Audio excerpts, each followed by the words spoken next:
The Elevator Game. This game appears to originate on a Korean website, some may recognize as the source of a particular comic that pops up every few months or so. It cites on Reddit. Unfortunately, I don't speak Korean, so working off the rough translation found here, I try to tease out a clear version of the rules and instructions.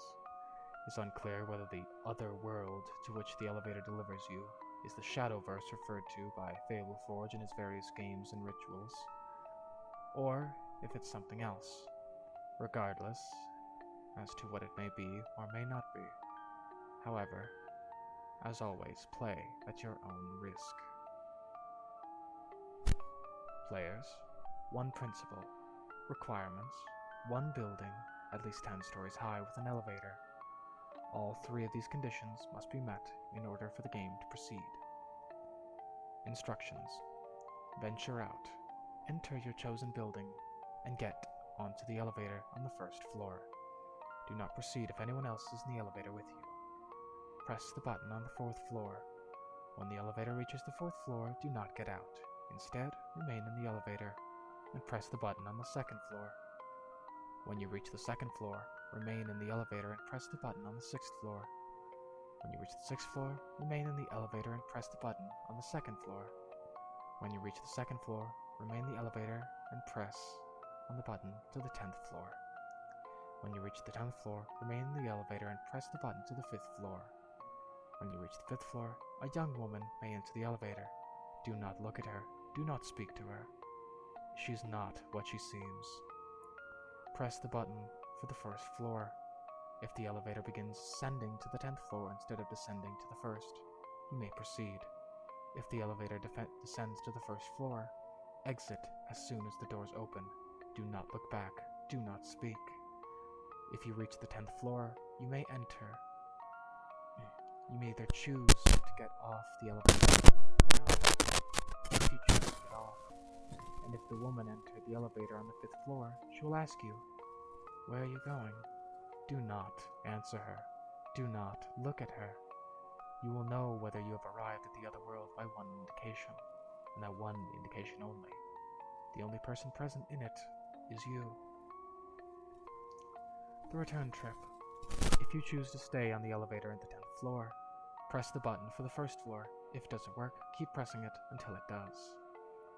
When the elevator reaches the 1st floor, exit as soon as the doors open. Do not look back. Do not speak. If you choose to exit the elevator on the 10th floor, you must use the same elevator to return as the one which you arrived.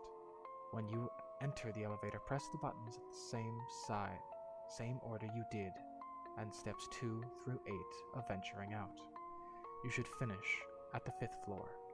When you reach the 5th floor, press the button for the 1st floor.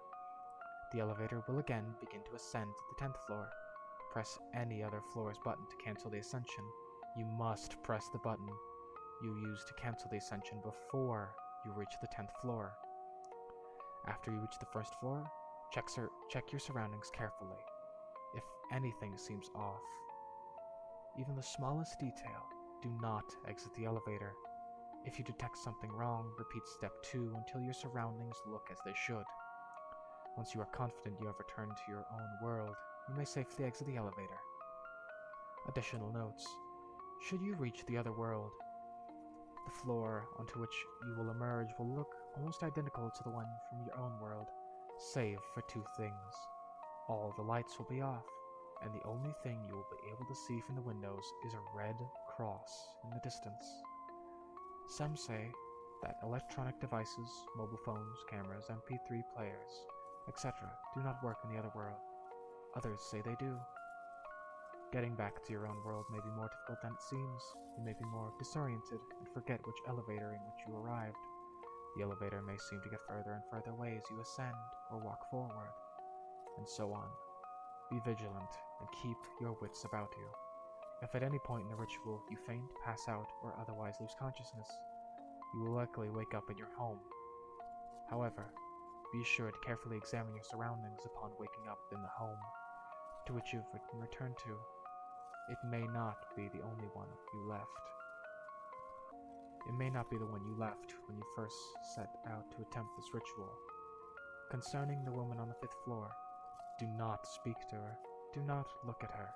If you do, she may decide to keep you for her own.